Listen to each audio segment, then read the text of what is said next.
Baik, bismillahirrahmanirrahim. Assalamualaikum warahmatullahi wabarakatuh. Alhamdulillahi rabbil alamin, wassalatu wassalamu ala anbiya'i wal mursalin wa ala alihi wa man tabi'ahum bi ihsanin ila yaumiddin. Wa ashhadu an la ilaha illallah wahdahu la syarika lah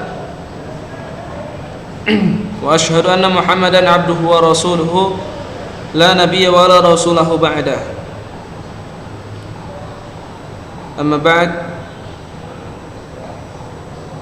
Para ikhwan jami'an yang berada di kelas 9, pelajaran akidah kita. Kemarin kita sudah banyak membahas tentang masalah al-inhiraf fi hayatil basyariyah, tentang penyelewengan ataupun penyimpangan yang ada pada manusia. Jadi para ikhwat fiddin azanillahu wa iyyakum, Allah Subhanahu wa taala menciptakan manusia itu pasti ada tujuannya. Ya, pasti ada tujuannya, yaitu beribadah kepada Allah Subhanahu wa taala. Firman Allah Subhanahu wa taala kemarin Ustaz sampaikan, yaitu tentang penciptaan Allah Subhanahu wa taala dengan kalimat firman Allah Subhanahu wa taala. Apa itu? Di dalam surah Adz-Dzariyat, ya wa ma khalaqtul jinna wal insa illa liya'budun. Tidaklah aku menciptakan jin dan manusia melainkan untuk beribadah kepada Allah Subhanahu wa taala, untuk mentauhid. Liya'budun di sini maksudnya adalah tauhid, mengesahkan Allah Subhanahu wa taala. Itu yang pertama.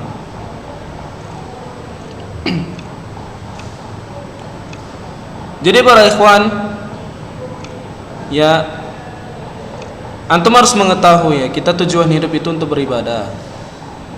Manusia, Allah Subhanahu wa taala menciptakan manusia itu untuk beribadah. Ma uridu min rizqin wa ma uridu ay yut'imun, innallaha huwar razzaqu dzul quwwatil matin.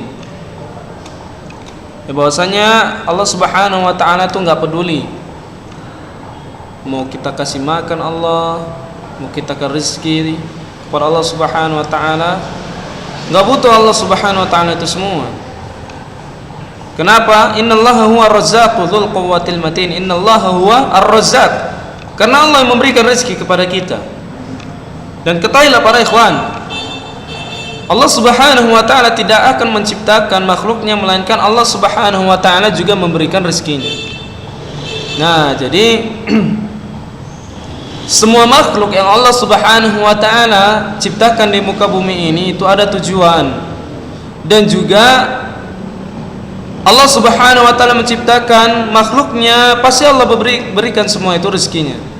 Enggak hanya manusia, enggak hanya jin yang Allah Subhanahu wa taala berikan rezeki. Semua makhluknya ya, baik itu burung-burung, hewan ternak sekalian pun, ya, hewan yang berada di lautan, bahkan sampai di lahat bumi sekalian pun Allah Subhanahu wa taala berikan rezeki kepadanya. Makanya ya ikhwan, terkadang kita heran,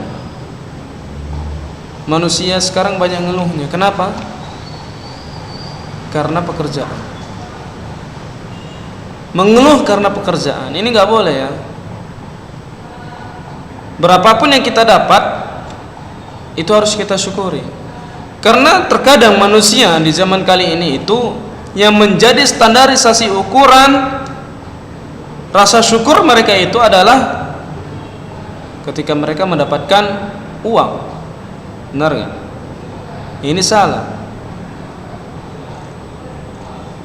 Padahal kalau kita cermati, orang kaya sekalian pun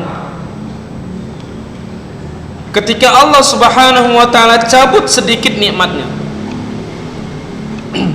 sakit gigi, nggak usah lah jauh-jauh ya, sakit gigi, ya, dia banyak duitnya,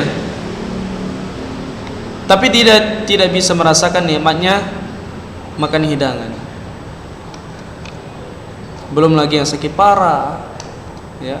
Bukan nggak banyak harta mereka, pasti banyak. Sakit kanker sekalian pun, ujung-ujungnya apa? Mereka harus jual rumah, jual mobilnya. Demi apa? Demi kesehatan. Makanya, ya, Nabi SAW katakan dalam sabdanya, ni'matani maghbun fihi katsirun minan nas. Ya, dua nikmat yang terkadang manusia itu nggak tahu kalau itu memang nikmat. Apa dua nikmat tersebut? As-sihhatu wal faragh. Nikmatnya adalah kesehatan. Kesehatan itu penting, kawan. Antum kalau bekerja tapi nggak sehat nggak bisa kerja.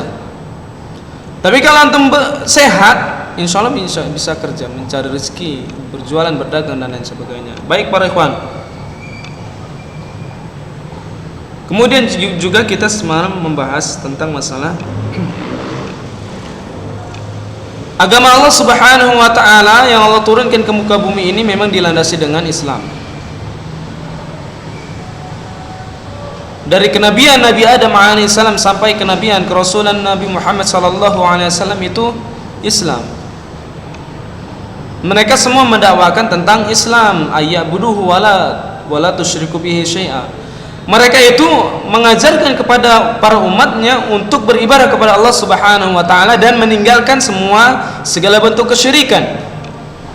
Semua tujuan para dakwah Nabi dan Rasul, seluruh tujuan dakwah para Nabi dan Rasul itu adalah untuk mengajak ataupun menyuruh umatnya mengabdi kepada Allah Subhanahu wa taala dan menjauhkan kesyirikan. Makanya awal pertama sekali terjadi kesyirikan itu di zaman Nabi Nuh alaihissalam. Baik para ikhwan,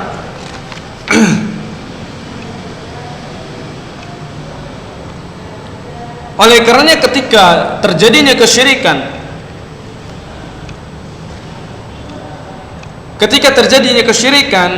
di setiap umat, maka disitulah Allah Subhanahu wa taala utus para nabinya dan rasulnya. Ya.